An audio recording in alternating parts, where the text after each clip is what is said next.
Welcome to Money. I'm Samira Abdi. It's almost the end of 2015 and it's time to complete all our tax saving formalities for everyone who hasn't moved on this yet. Well, it's time to get cracking, and here to help us do just that is Roongta, who's a SEBI registered investment advisor.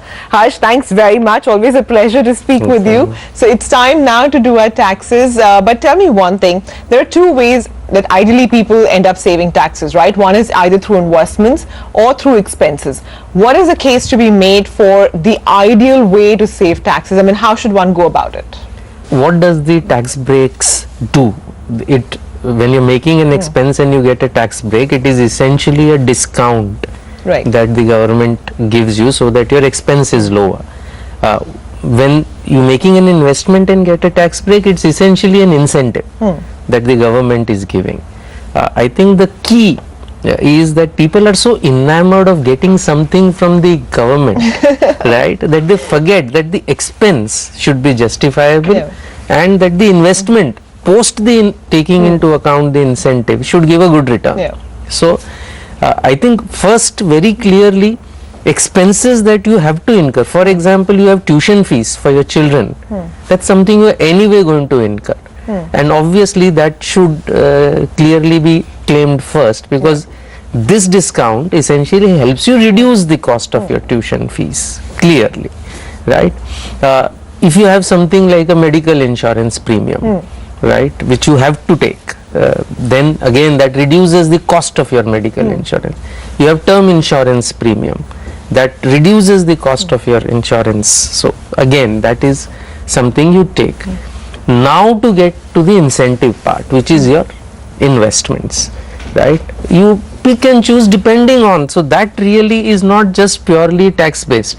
You have to pick a good investment, right? So the good investment can be debt, can be equity. So depending on the person, his tax situation, if he wants to invest in debt, he can have PPF as a good investment option. He can have the National Savings Certificate as a good investment option. If he wants to invest in equity, he can have the ELSS as a good investment option. If I was to summarize this, I mean, how to take the best advantage of tax breaks, I think it is clearly make essential expenses first and reduce the cost, and make good investments. If you make bad investments, then the benefit of tax breaks would not really help you. Yeah, I take your point, and which is why it's essential to actually have done it at the beginning of the year, right? So you have all the time in the world to actually sit and plan out both investments and expenses. But as the case may be, most people would have deferred it to the end of the year. There's now, I think, just over a month left, right, to complete the formalities. What's the checklist now for someone who's waited for the last moment? So again, as I said, so let's assume we're talking only investment, because I am assuming expenses is something that would have happened. I mean, tuition fee is not something you undertake just for tax breaks, right? But if you have not incurred expense, if you don't have a medical insurance policy, please take that. If you don't have term insurance, I repeat, please take it. If it comes to investments, you still have limits left, right?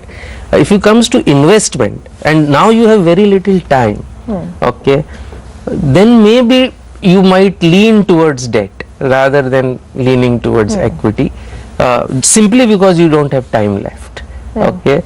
So you can do probably a PPF or a National Savings Certificate depending on your tax. If you're a high taxpayer and don't mind a lock-in, you might do a PPF. If at all you can do equity, then do a 4-stage do 4 SIPs into ELSS. You can still start one now, break that up into 4 SIPs rather than making one single investments. The other thing is there is exclusive incentives available to things like NPS. So I mean, that's got an so if you have used up your limit, then the exclusive thing makes sense.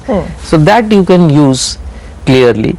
And because that's a balanced nature, I mean, max equity is 50%, maybe you can even do one-shot investments into NPS. So how has NPS actually fared so far? Are a lot of people actually going for it? What's the feedback that you've gotten?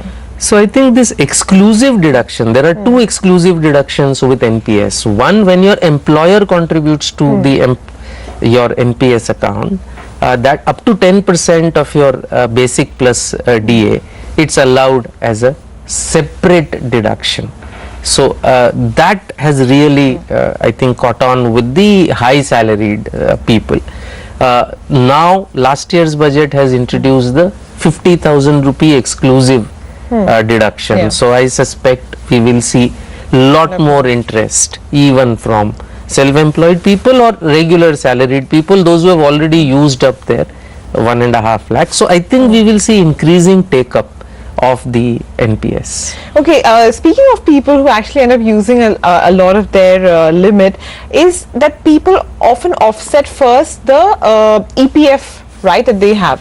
So if, for example, I get 1 lakh EPF, I use only 50,000 to make my tax saving investments, or if I have 1.5 lakhs, I don't bother at all. Is that something that you'd recommend also, to put that money to use elsewhere?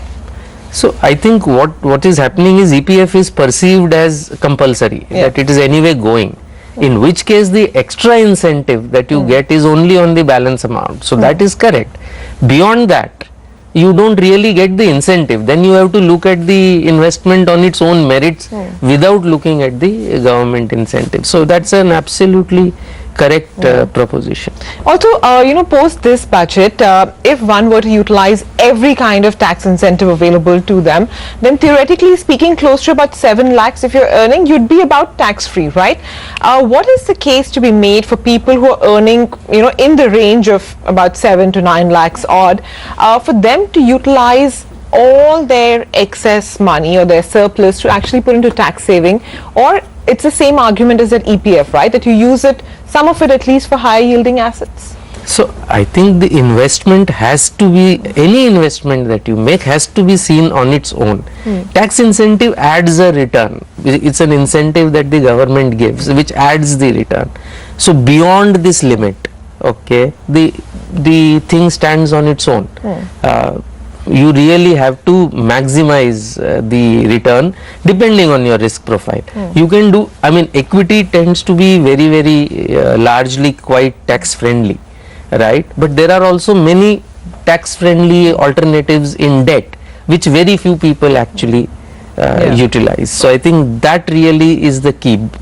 Beyond tax incentives, you still need to, so tax planning is not just planning for the incentives. Tax planning is also, how to sort of make the investments that give you the best post-tax returns. A more holistic approach to asset allocation, one can say, actually, but I'll get to that in just a little bit. Before that, just wanted to ask you, how have retirement funds fared? I mean, is there a case to be made to actually look at that in some amount?